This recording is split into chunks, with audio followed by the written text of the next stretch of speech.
So on March 1st, 2019, this year, the Indian Supreme Court ordered a stay of its own decision of a month earlier that would have led to the eviction of over 1 million forest-dwelling people from their homes.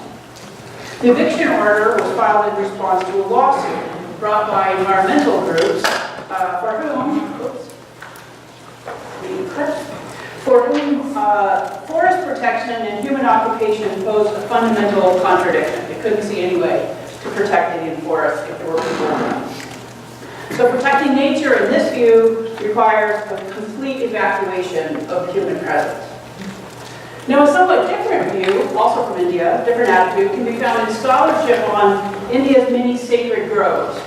Protected by a range of deities, sacred groves have often been viewed as examples of a kind of traditional harmony with nature, or as evidence, perhaps, of the environmentally friendly nature of Hinduism. But both of these perspectives, no humans, harmony with nature, build really, as we'll see, on historical misrecognitions. South Indian forests have long been humanized spaces, and human legacies in this area have been both problematic but also at times beneficial. So in looking at these long-term histories, it's possible to see both environmental damage, but also, and this is really my focus here today, various kinds of human land use practices that have enhanced biodiversity in sometimes unexpected ways. And in doing this, I'm, I suppose, talking back to the environmental groups seeking to evict all people from the forest. I don't know if you can read that very well. This is an article by the famous ecologist Morrison, in which he argues that sacred groves are patches of primeval forest. I'll come back to that in a minute. So in this talk, I'm going to consider two different kinds of biodiversity hotspots in southern India, the rocky Inselbergs of the Deccan Plateau, and the sacred groves of the Western Ghat Mountains. In each case, the entangled socionatural histories of humans and local landscapes really escape the simple dichotomies that animate contemporary environmental conflicts in the area. Now, the work of James Fairhead and Melissa Leach, and for example, their famous book, Misreading African Landscapes, has made many people familiar with the concept of forest islands, right? And with their sometimes surprising histories. Today, I want to discuss two, although I should say for those of you maybe who are not familiar, Fairhead and Leach's work in West Africa was on historical and ethnographic data, and they pointed out that a lot of islands, forest islands, or concentrated clusters of trees were located around human settlements, past and present, and were anthropogenic rather than natural, not forest fragments from a once extensive forest, but rather human-made. So I want to discuss two kinds of parallel forest islands in India, both of which have similarly and are typically seen, and wrongly so, as being entirely natural areas. So like Fairhead and Leach's forest islands that emerged around locations of human settlements, both the rocky hills, that's the left side here, and the sacred groves, these are the right side, of southern India emerge as complex outcomes of entangled human and non-human histories. And in both cases, the human dimension of these histories and their ensuing ecology is really a fundamental rather than epiphenomenal part of its ecological identity. That is, you can't understand these things as ecologists without understanding also the human part of it. So my point here today then is that it is to these histories, in fact, these long, complicated, tangled up histories, that we need to look to for guidance as we seek to protect these important areas. So let's move first to the inland part of southern India, the semi-arid Deccan Plateau. There we go. Where my colleagues and students and I have done very extensive archaeological and paleontological research for the last 30 years or so. This is a region that's marked by dramatic granitic outcrops, or Inselbergs, the term, of course, meaning island mountains. Where there is irrigation, as in this area, these hills provide very stark contrast to the surrounding landscapes, kind of island mountains, you might say, in the sea of green. Despite being surrounded by human settlements, these hills support a diverse range of plants and animals, including a number of rare, endangered, and threatened species. So Inselbergs, like the much more famous kopis of the African savanna, I didn't go to the African savanna, I went to the Brookfield Zoo, but they're celebrated there, are increasingly the focus of biodiversity and conservation research because of their unique ecologies and high number of endemic species. Many ecologists studying these dramatic landforms have represented them as the last vestiges of nature, fragments of a prior condition of either pristine nature or of an older balance with nature. But actual histories, not surprisingly, turn out to look a little more complex. So the landscapes of North and Central Africa, where we worked, have supported human beings for some 72,000 years or so, and they show significant signs of human modification, coincident with the beginning of agriculture in this region, which is not too long ago, about 5,000 years ago. So we know this history, which I won't bore you with any of the details, but I'd be happy to answer questions. We know this history in some detail thanks to research on both human and natural histories, using archaeological survey and excavation, remote sensing, historical documents, and then also from an extensive program of paleoenvironmental research, analysis of sediments, charred plant remains, pollen gradings, phytoliths, and various other kinds of things, just to establish that we do know something, I guess. So during the Neolithic, and especially into the Iron Age, so in this area that's between about 5,000 and 2,000 years ago, these granitic hills of North Karnataka were settled by farmers, or people took up farming, we should say really, who built towns and villages on top of these outcrops, grazing quite a large number of cattle, sheep, and goats, and also growing millets, a variety of millets and pulses on and around these hills. The outcrops that did not have settlement might have, for example, megalithic complexes, reservoirs, and or small campsites. So in these places, people made or enlarged natural rock pools. They created walls and constructed terraces. And most dramatically, as we've documented, they caused large-scale erosion off of these hills, which resulted in some places in significant buildup of soil in the valleys below that soil that is now under irrigation. Anthropogenic erosion also, though, created deep soil terraces on top of the hills. Here are some from actually a famous archaeological site, Brahmagiri, on top of the hill. So these deep soil terraces are in part a product of thousands of years of erosion from the higher elevation. So human land use then, over thousands of years, you might say, subtly reshaped or maybe even sculpted these hill environments. And they formed or enhanced microhabitat, like water pools and terraces that are today so important for Inselberg biodiversity. So these changes, though, have been completely naturalized. They've been completely forgotten. The human contributions to present-day biodiversity of the Inselberg is entirely erased from history, at least until we get there. But these so-called islands of nature, in a sea of culture, as one scholar put it, are in fact, we say, joint socionatural products, co-produced by human and non-human agents. And then beyond and after, we might say, the reshaping of Inselberg during the Neolithic and Iron Age, we can also point in our research to a variable but really consistent pressure and constant pressure of grazing, wood collection, burning, and small-scale gathering on these hills right up until the present day. Okay. So my point then is that there was no period of time, or at least for the last 5,000 years, when no one was living in this region. And there was no period of time without some kind of archaeological evidence on these hillsides. Okay, so let's go back to the present day. How do we protect these biodiverse island mountains? Significantly, conservation work on African Inselbergs often takes the form of preventing the spread of woody vegetation, which reduces habitat and light and heat-loving taxa. Right? They burn and they cut. And this is precisely the work that's already being done by local farmers and their livestock as they move across the hills, browsing, lopping branches for the goats, and burning. Interestingly, as a kind of aside, there isn't a lot of conservation interest of on granitic Inselbergs in South India right now, although as sloth bear conservation and tourism to visit sloth bears gets more and more important, I think the local people who are busy maintaining these landscapes should probably watch out. Okay, so let's move on now, away from the dry interior to the uplands of southern India, the Western Ghat Mountains. So like the outcrops of the Deccan, the Western Ghat Mountains are home to biotically rich landscapes. The Western Ghats in Sri Lanka are one of the official Conservation International hotspots. In a wide range of environments, from humid tropical forests, semi-tropical forests, to very, very high elevation peaks and grasslands.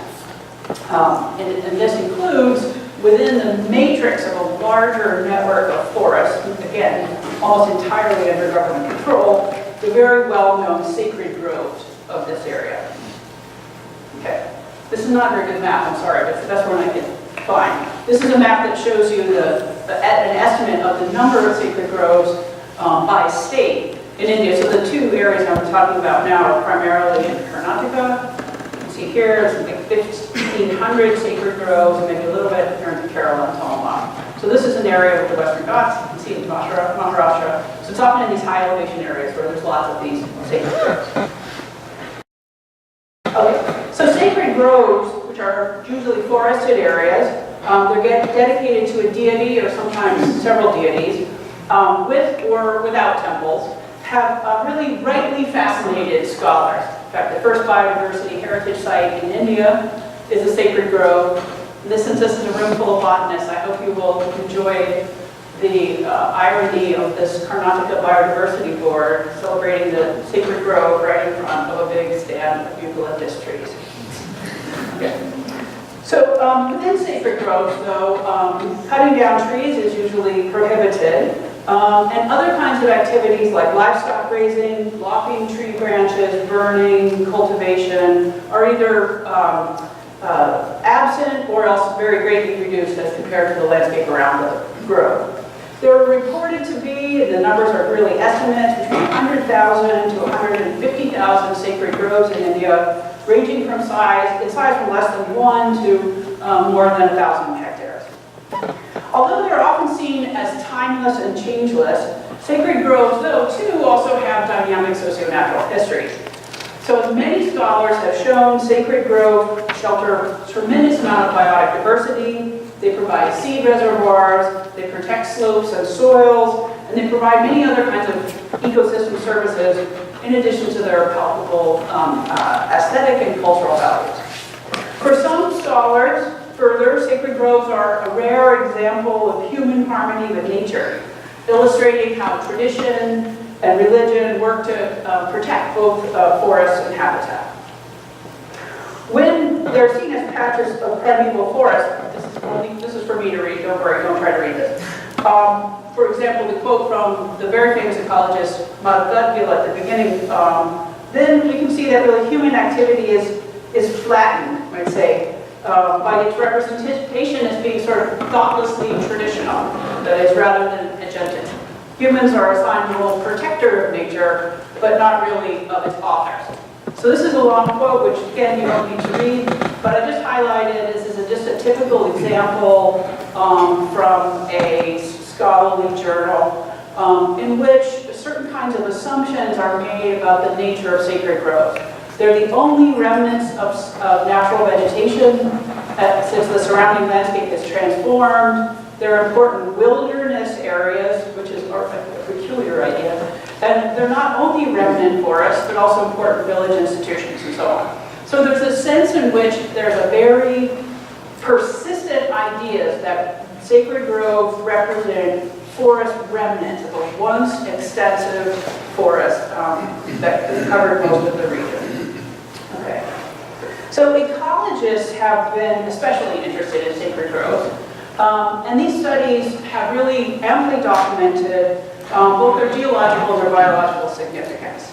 So alongside very careful, and I will say very important documentation of things like biodiversity, things like water flow, and the environmental features of sacred groves, though, we also see alongside the science what is really actually quite unnecessary and unexamined assumptions about their deep antiquity. So here, for example, one other quick boring quote is in an otherwise important study of contemporary biodiversity, we see a certain kind of taken for granted history being presumed. So Ray et al. In this paper, in Tropical Ecology, characterized sacred forests as being locations with, quote, primeval vegetation. Then they go on to add, quote, ecologically, the sacred groves in central Western Ghats often represent relic primary forests or other old growth forests, and so on. Okay. So, again, these are, you might say, a little extra bonus to the study, but not actually based on any evidence. So, but what happens if sacred groves, just like the Granite Inselbergs that we spent 3 decades studying, were analyzed as if they also had history, right? And there are, unfortunately, very little data on this. So there are very few paleoecological, very few historical studies of sacred groves, but the few that exist are really interesting. They reveal a dynamic and I would say exciting history that really may ultimately be of more value for protecting people and woodlands than the really rather dismal narratives of kind of timeless modernity lost out, timeless harmony lost out to modernity, the sad story we all know. So I'm going to take you through one paper just briefly. And it's a paper, it's a very important study of 2 sacred groves in Kodagu and upland Karnataka by Bhagwat et al. In 2014. And what they did was study 2 locations within 2 different sacred groves, and they used pollen data among other kinds of proxy markers to reconstruct vegetation over the last 1,000 years. So just to emphasize the pattern, if you look at the graph to the right, you can see that the time scale, I don't presume you can actually read it from back there. It's about 1,000 years before the present on the left and the present on the right, so 1,000-year history. The solid black bar is trees and shrubs. The dotted is herbaceous vegetation, and then the cultivated plants are in the sort of lighter dotted line.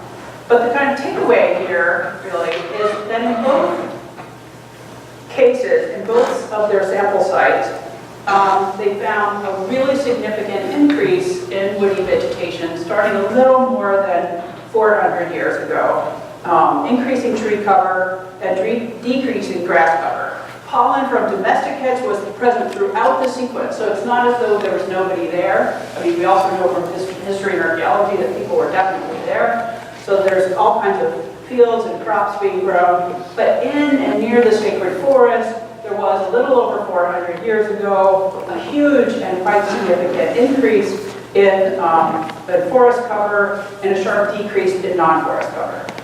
This is a period marked by the red line that Bhagwat et al. Refer to as a regime shift in both sacred forests and both around the same time. Okay, so they note that this shift towards woody cover within the sacred forest site contrasts with the surrounding area, and this is consistent with our work elsewhere, our pollen work, where a decline in forest cover took place over the last 1,000 years. Right? So they go on to conclude, here's the conclusion of their paper, that this raises the possibility, they're very careful, they say that cultural drivers, we call those people in anthropology, but in ecology they call them cultural drivers, may have played an important role in forest recovery at the 2 sacred grove sites.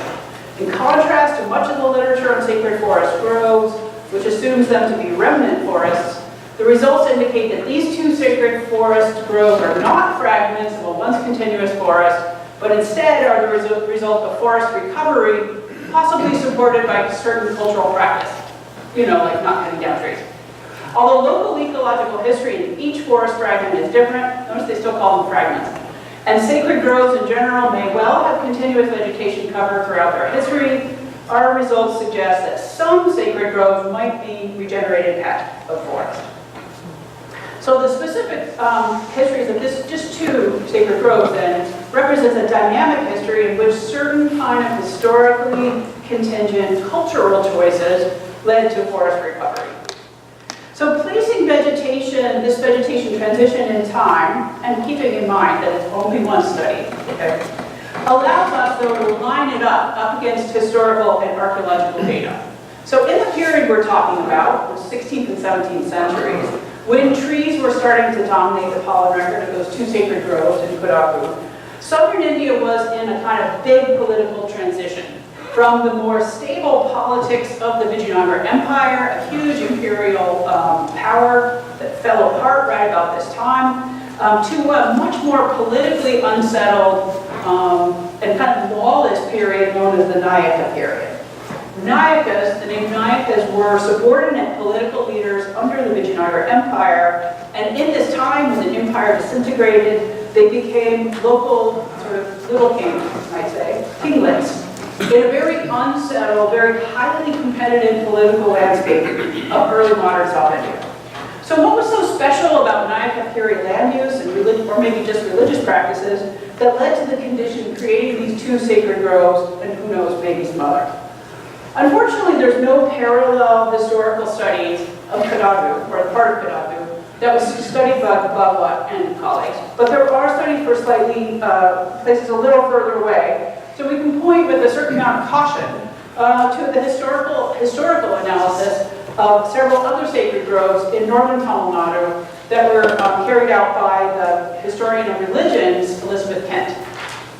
So Kent provided a very detailed historical analysis of a particular temple, the Oscar Temple, which is located in the uplands near Madurai, north of Tamil Nadu.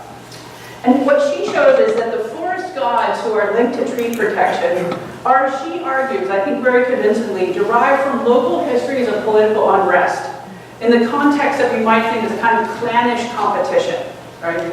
So the forest gods of Tamil Nadu, she writes, are derived from the concrete history of this community in this place. Forest gods are closely modeled on the Paladikars, my Tamil is terrible, or Polagars, usually in the anglicized version, of the 17th and 18th centuries. Fierce local chieftains who formed alliances with and sometimes defied generations of rulers seeking to subdue the region. So during the Nayaka period, these Polagars were, kind of fractious, independent, local political leaders vying for power with one another, trying to resist being taken in expansive Nayaka polities and so on. So it was a very kind of difficult and problematic period in Indian history. Okay, Kent goes on to show, in detail I won't reproduce here, how politics, how land tenure, and religion work together to create the conditions under which forest groves that were associated with these very specific fierce forest deities were protected from exploitation, even as the larger landscape around the sacred forest became more responsive to the pressures of farming and grazing, right? She recounts a tangled legacy of land control policy under both the Polagars and the British that led to the establishment of these protected woodlands in this region. Now, unfortunately, Kent's analysis and Bhagwat's study were carried out in two different areas, although they're both focused on the same mid-elevation Western Ghats. But it's striking, though, how both studies highlight changes around 400 years ago as critical in the formation of sacred groves, which was also a period of very significant political and economic transformation across southern India. Now, I'm not trying to say on the basis of two very widely separated studies that all sacred groves, or even all sacred groves in South India, are 400 years old. I'm not saying that at all. But what I am saying, though, is it's much more likely that there are many specific and very specific histories out there to discover. And that is indeed my point here. So like the hilly landscapes of the southern Deccan, where long-term human land use histories contributed, at least in part, to high levels of present-day biodiversity, sacred groves are also outcomes, we say, of connected socio-natural histories. Rather than remnants of a once vast primeval forest protected by good traditional people, at least some sacred groves are really quite recent artifacts. And to the chagrin of those who want to see them as evidence for the kind of eco-friendly credentials of Hinduism, many sacred sacred groves are also associated with non-orthodox, fierce, meat-eating deities and the socially lower groups who worship them. So narratives of the past are never neutral, as Kent warned, echoing critiques that the romanticized, essentialized vision of tradition that accompanies much of the rhetoric around sacred groves really fails to do justice to the history and complexity of religious practice or the political context of these places. So instead of simple nature worship, as they've often been characterized, the forest deities who are studied by Kent are seen very dangerous and much like the polygars they represent, defiant figures whose actions and identities separate them from orthodox lowland society. As such, they represent not a kind of timeless, harmonious past, but actually a violent, divided, and decidedly historical one. But in spite of its imperfections, though, this era gave us some of the most biodiverse sacred groves today. So today, granitic Inselbergs, sacred groves, and of course more broadly the tropical and semi-tropical forests of the Ghats are all very valuable and very threatened woodlands. Biodiversity hotspots all, they shelter a huge number of plant and animal taxa. At the same time, however, they're also products of human histories.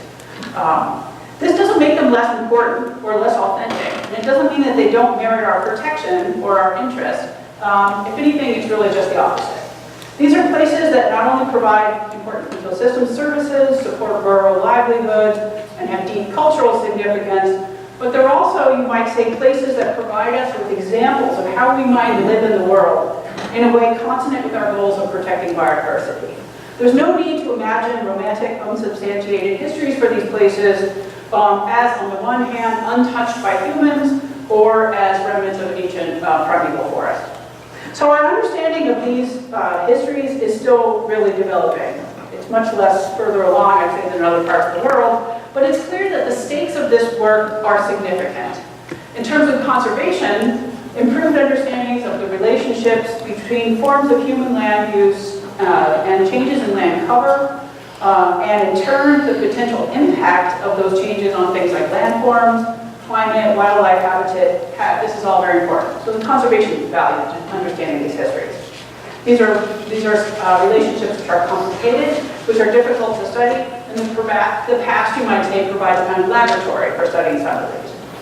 But documenting the history of humanized landscapes also, of course, has human stakes.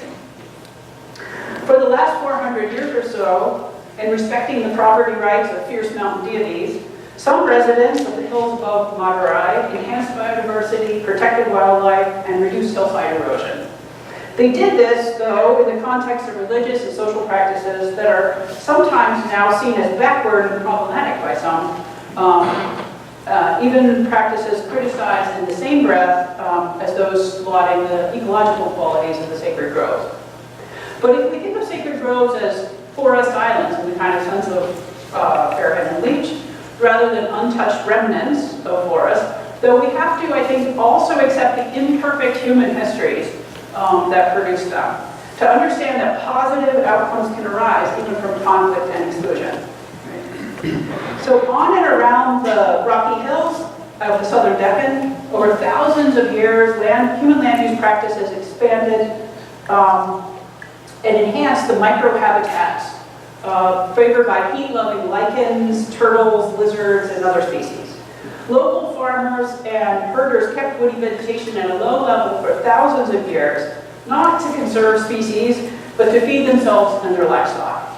They did so through their choices and actions, not because of some essential nature as now lost to us as modern people. And I think this is, to me, a hopeful lesson, that we too can make choices and take action to shape a world we value. But to do this, I think we also have to, and this echoes some of the previous talks, understand and respect the knowledge and experience of these local people who produce these places. Whether tribal, low caste, poor, rural, these are not the people in power for the most part. So rather than expel forest dwellers to support a vision of wilderness that we know not to be true, I think we need to understand the histories